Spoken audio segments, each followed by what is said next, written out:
जैव विविधता,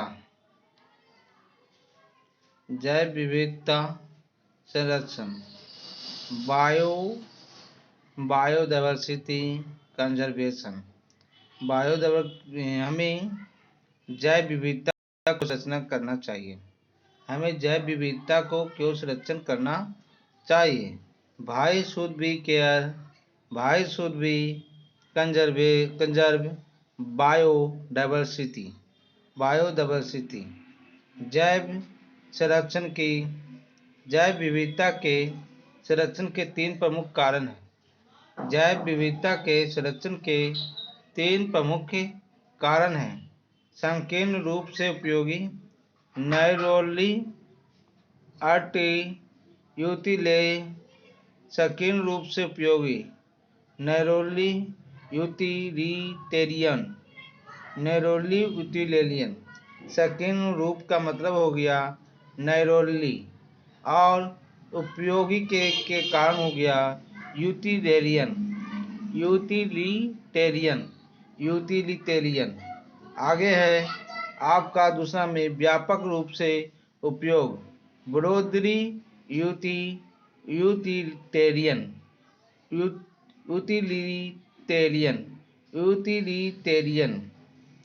broadly utilitarian. तीसरा में है नैतिक, इथिकल। आगे है संकीर्णता रूप से उपयोग, नैरोली संकीर्णता में रूप मीन्स नैरोली, उपयोग मीन्स यूटिलिटेरियन। इसमें वे कारण आते हैं जिनमें मानव के छोटे छोटे कार्य की पूर्ति होती है। जैसे भोजन, रेशे, इमारती लकड़ियाँ, जलाऊ लकड़ियाँ, दवाएं, कीटनाशक, गोंद, रेजिन आदि इसी श्रेणी में आते हैं। वर्तमान में 25,000 से अधिक पादप ऐसे हैं जिनसे हमें विभिन्न प्रकार के दवाएं बनाई जाती है। यह कहे कि वर्तमान में प्रचलित दवाओं में 25% दवाएं पादपों से प्राप्त होती है। 25% प्रचलित दवाओं में 25% दवाएं पादपों से प्राप्त होती है। अभी भी बहुत से पौधे ऐसे हैं जिनके औद्योगिक गुण हमें पता नहीं है। वे राष्ट्र जहाँ जैव विविधता अधिक है, वे देश उनके उत्पादों से अधिक व्यापार कर रहे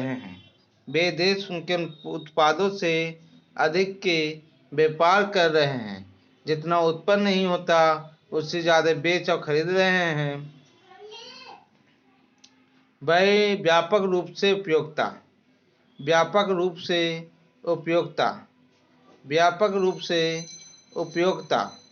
तो कह रहे हैं कि व्यापक रूप से उपयोगिता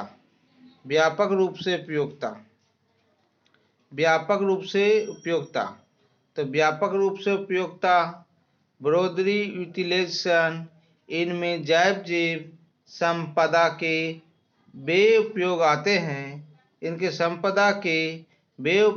हैं जिनका मूल्य नहीं आंका जा सकता, और ये बहुत बड़े उपयोगी होते हैं। जैसे पौधे से प्राप्त ऑक्सीजन जो हमारे लिए प्राणवायु है। अकेला अमेजन वायुमंडल में उपस्थित ऑक्सीजन का 20% भाग उत्पादित करता है। अकेला अमेजन वन वायुमंडल में उपस्थित ऑक्सीजन का 20% भाग उत्पादित करता है और पृथ्वी के फेफड़े के रूप में जाना जाता है। यह ऐसा उत्पाद है जिसकी कीमत हम नहीं देते, परंतु यदि हम देखें कि हॉस्पिटल में ऑक्सीजन सिलेंडर कितने रुपया का आता है, परंतु इसे हम देखें कि हॉस्पिटल में सिलेंडर कितने रुपये का आता है, तो हमें पता चलेगा कि हम परितंत्र से कितनी कीमती चीज़ मुफ्त में लेकर भी हम हानि पहुंचाते हैं। कितनी कीमती चीज़ मुफ्त में लेकर भी उसे हानि पहुंचाते हैं।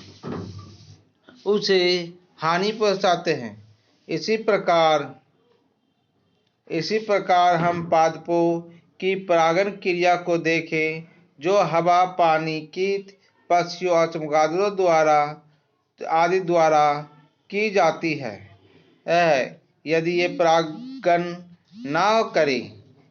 परागण ना करे तो फल, सब्जियां, अनाज कुछ भी प्राप्त नहीं होगा, क्योंकि ये सभी परागण के बाद होने वाले निषेचन का परिणाम है ना। परागण के होता है तभी हमको सब्जियां मिलती है, फल मिलती है।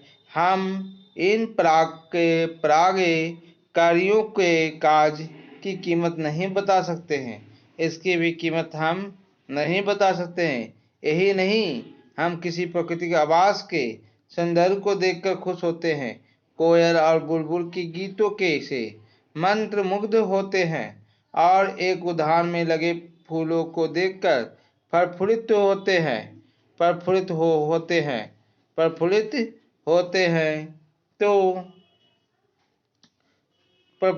तो हम इन अमूल्य फलों की कीमत में बांध सकते हैं। नहीं, यह संभव नहीं है। कतः प्रफुल्लित होते हैं, हम इन अमूल्य फलों को कीमत में बांध सकते नहीं, यह संभव नहीं है। अगला है नैतिक, इथिकल। जैव विविधता के संरक्षण से हमारे नैतिक मूल्यों का भी उपयोग होता है।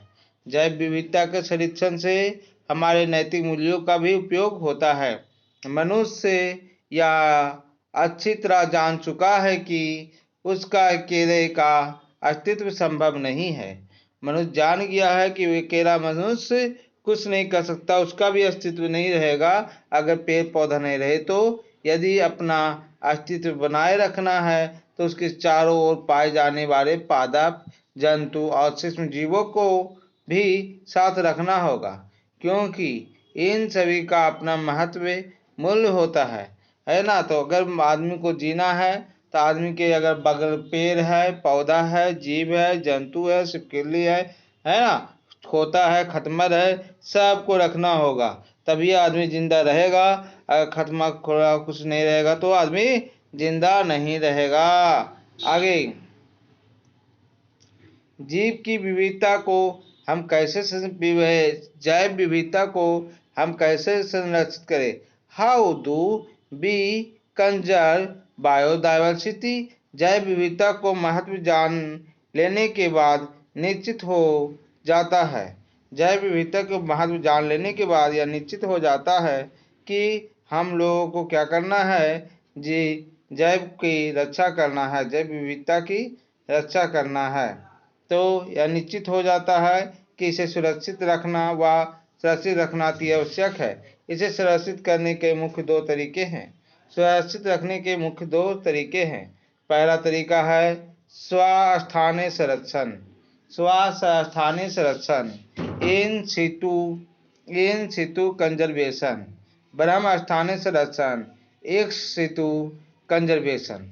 स्वस्थानीय संरक्षण, इन सितु कंजर्वेशन, ब्रह्म स्थानीय संरक्षण, एक्स सितु कंजर्वेशन।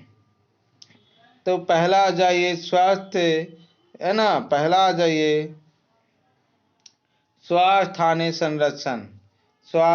संरक्षण, इन सितु कंजर्वेशन। इस संरक्षण की तकनीक में जीवों को अनेक प्राकृतिक आवास में ही संरक्षित किया जाता है, इसलिए इसे स्वस्थानीय संरक्षण कहा जाता है। स्वस्थानीय संरक्षण को निम्न रूप दिए गए हैं। जैव विविधता हॉटस्पॉट, बायोडाइवर्सिटी हॉटस्पॉट। जैव विविधता हॉटस्पॉट, बायोडायवर्सिटी हॉटस्पॉट, राष्ट्रीय उद्यान नेशनल पार्क, राष्ट्रीय उद्यान नेशनल पार्क और राष्ट्रीय उद्यान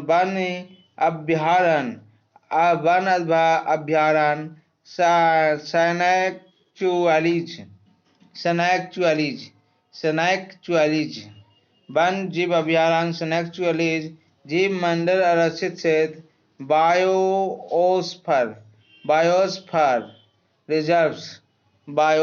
रिजर्व्स, सांस्कृतिक व धार्मिक मान्यताएं, culture and religious birds,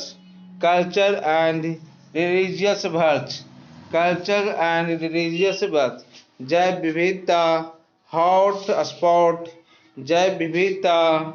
hotspot, biodiversity hotspot. यह संकल्पना 1988 में, है ना, जैव विविधता हॉटस्पॉट की जो संकल्पना है, जो परिभाषा है, 1988 में नॉर्मन मेयर ने दी थी। उसके उनमें उन क्षेत्रों को रखा जाता है जिनमें अत्यधिक जातीय समृद्धि होती है तथा उच्च स्थानिकता दर्शाती है। ये जातियां दूसरे स्थानों पर नहीं पाई जाती। सर्वप्रथम 25 हॉटस्पॉट थे, परंतु वर्तमान समय में 34 जैव विविधता हॉटस्पॉट संपूर्ण विश्व में हैं। ये 34 हॉटस्पॉट विश्व के 2% क्षेत्रफल के बराबर है। ये 34 हॉटस्पॉट 2% है। 34 हॉटस्पॉट ये 34 हॉटस्पॉट ये 34 हॉटस्पॉट ये 34 हॉटस्पॉट ये 34 हॉटस्पॉट ये 34 हॉटस्पॉट 2%, ये 34 हॉटस्पॉट ये 34 हॉटस्पॉट। स्वास्थ्य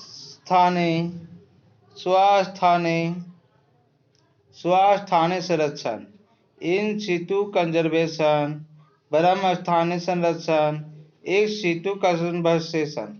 स्वास्थ्य संरक्षण, इन सितु कंजर्वेशन, इस संरक्षण तकनीक में जीवों को उनके प्राकृतिक आवास में ही संरक्षित किया जाता है। इस संरक्षण तकनीक से जीव को उसके आवास में ही सुरक्षा दिया जाता है, इसलिए इसे स्वास्थ्य संरक्षण कहा जाता है। स्वास्थ्य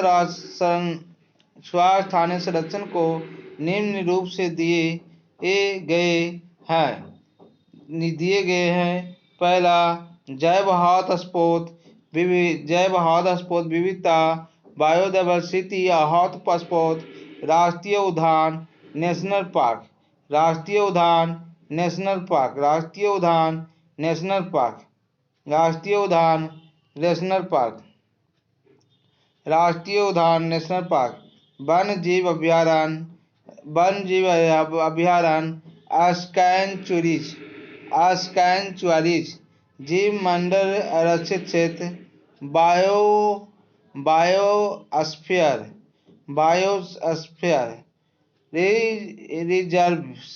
बायोस्फीयर रिजर्व्स, सांस्कृतिक व धार्मिक मान्यताएं, कल्चर एंड रिलीजियस बर्ड्स। आगे है जैव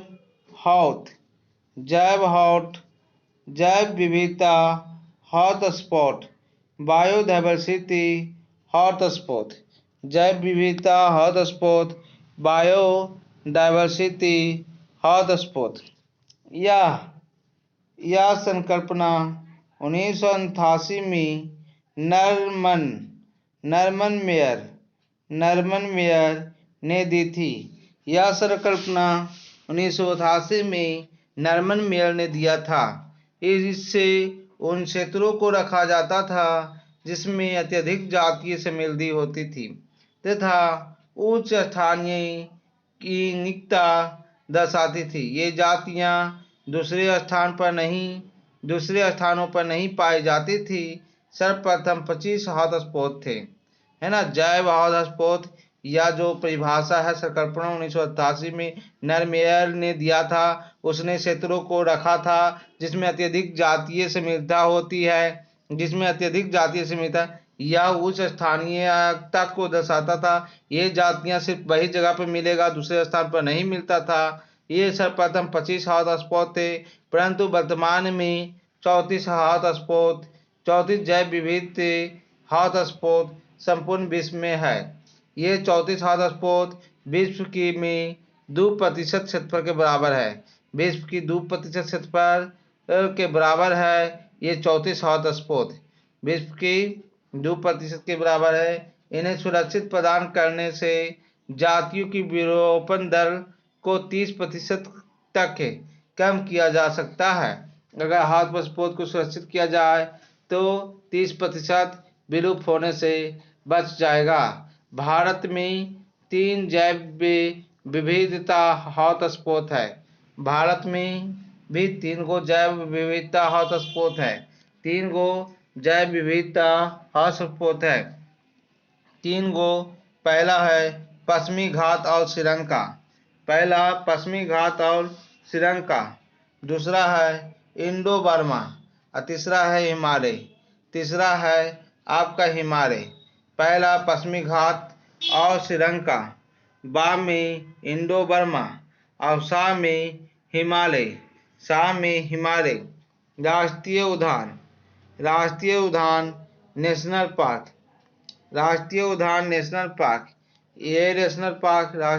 नेशनल पार्क ये सरकार द्वारा घोषित किए गए आवास परीक्षण क्षेत्र है। ये सरकार द्वारा घोषित किए गए ऐसे आवास परीक्षण क्षेत्र है वन जातियों को सुरक्षित किया जाता है। जहां वन जातियों को सुरक्षित किया जाता है, इसका निर्माण केंद्र सरकार करती है। परंतु इनके रख रखाव की व्यवस्था की जिम्मेदारी राज्य सरकार की होती है। परंतु केंद्र सरकार निर्माण करता है और इसके रख रखाव और व्यवस्था की जिम्मेदारी राज्य सरकार की होती है। 1988 में भारत में 66 राष्ट्रीय उद्यान थे। 1988 में भारत में 66 राष्ट्रीय उद्यान थे, जिसकी संख्या वर्तमान में 90 है। अब वर्तमान में राष्ट्रीय उद्यान 90 है। इन क्षेत्रों में मानव का स्वतंत्र प्रवेश निषेध होता है। ये भारत की कुल क्षेत्रफल का 1% भाग है। 90 को जो है भारत के कुल क्षेत्रफल का 1% भाग है। वन अभयारण्य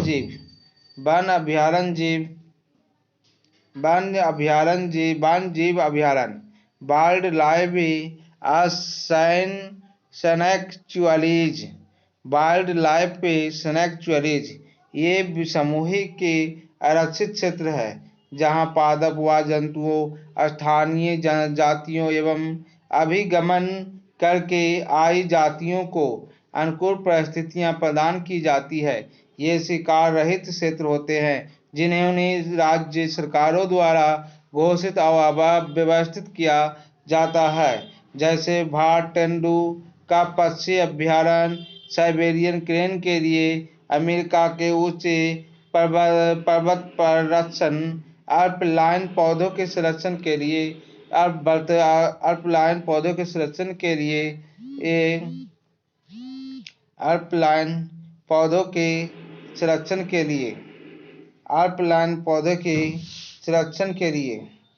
है ना, वर्तमान में भारत में 448 जीव अभयारण्य है।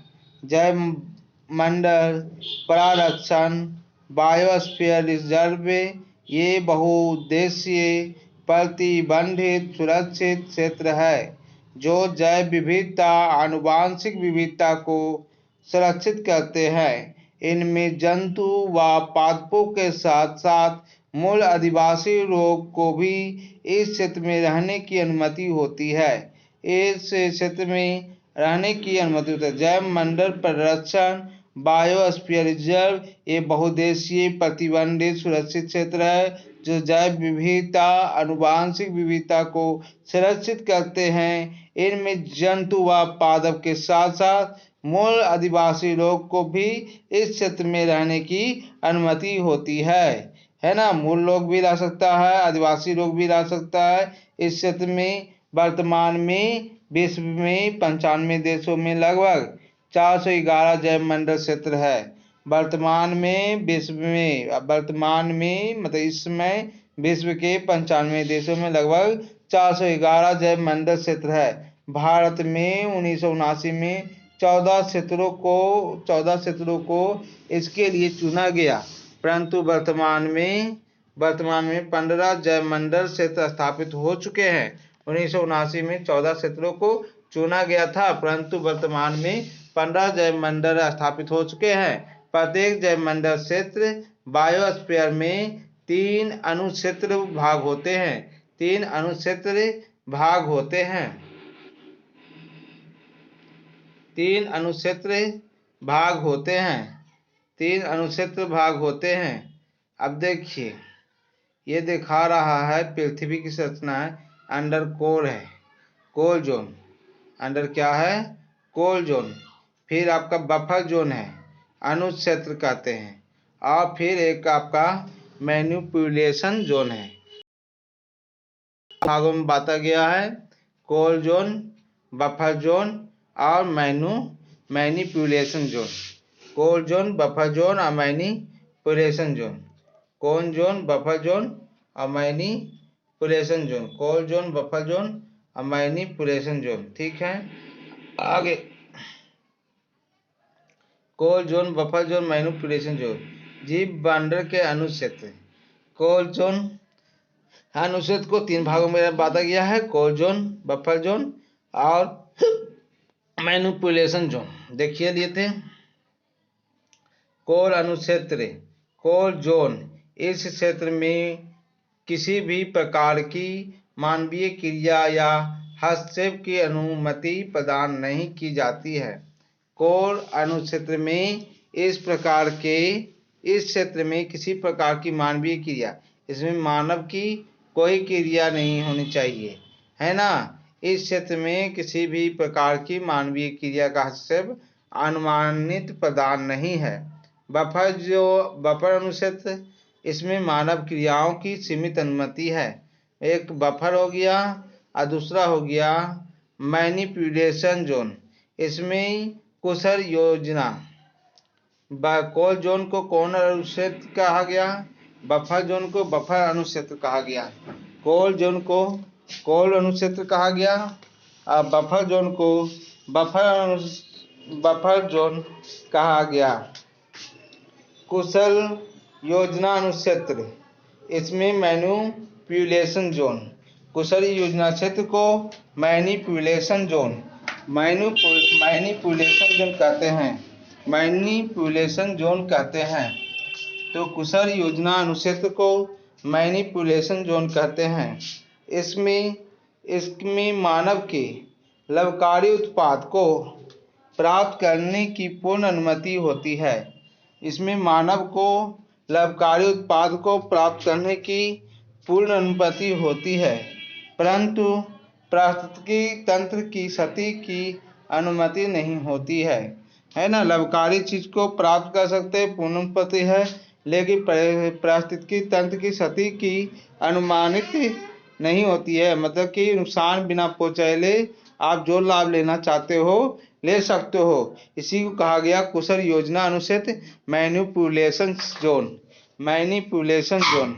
इसमें जीवों जंतु व उस क्षेत्र के मूल आदिवासी अपने पशुधन के साथ रहते हैं। इस क्षेत्र में, है ना, मूल निवासी जो है पशु को भी पालते हैं। इस क्षेत्र का उपयोग उपयोग शोध कार्यों, उत्पादों को प्राप्त करने व पुनर्वास के लिए किया जाता है। बायोस्फेरल प्ररक्षण। बायोस्फेरल प्ररक्षण की विशेषताएं। बायोस्फेरल प्ररक्षण की विशेषताएं। पहला है जैवमंडल प्ररक्षण में पूरी तरह संरक्षित क्षेत्र होना चाहिए। जैवमंडल प्ररक्षण में पूरी तरह संरक्षित क्षेत्र होना चाहिए। बायोस्फीयर प्ररक्षण में पारिस्थितिकी संतुलन, शोध कार्यों तथा शिक्षा के मध्य पूर्ण सहयोग व संबंध आवश्यक होता है। बायोस्फीयर प्ररक्षण में पारिस्थितिकी संतुलन के, शोध कार्यों तथा शिक्षा के मध्य पूर्ण सहयोग व संबंध आवश्यक होता है। अगला है बायोस्फीयर प्ररक्षण राष्ट्रीय उद्यान व उनके चारों ओर के कार्यों को विकसित करने वाले होने चाहिए। बायोस्फीयर प्ररक्षण राष्ट्रीय उद्यान व उनके चारों ओर के क्षेत्र को विकसित करने वाले होने चाहिए। अगला है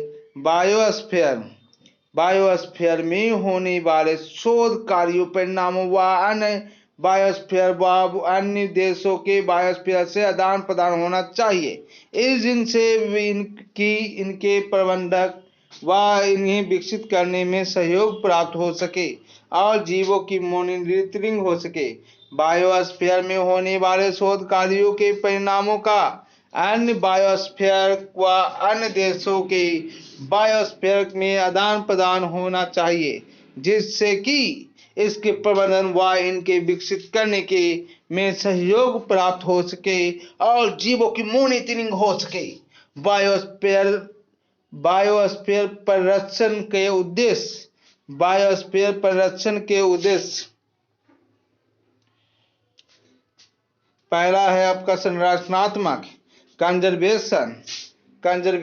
इनमें जैव विविधता, पारिस्थितिकी तंत्र व जीन पूल को संरक्षण प्रदान किया जाता है।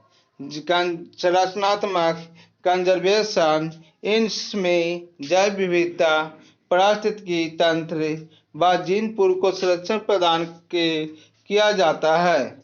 शोध के लिए इनमें बायोस्फेयरों में अनेक शोध कार्य कर उसके ज्ञान का आदान प्रदान कर प्राकृतिक क्षेत्रों को उन्नत किया जा सकता है।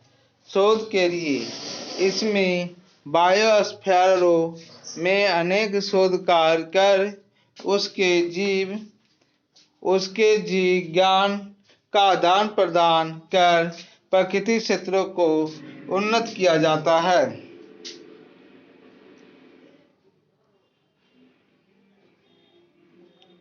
विकासीय भूमिका।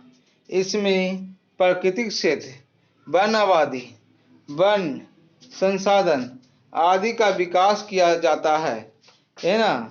ये विकासीय भूमिका, इसमें प्राकृतिक क्षेत्र, वन आबादी, वन संसाधन आदि का विकास किया जाता है। वन जातियों की सुरक्षा। इनमें वन्य प्राणी व पौधों की सुरक्षा प्रदान की जाती है।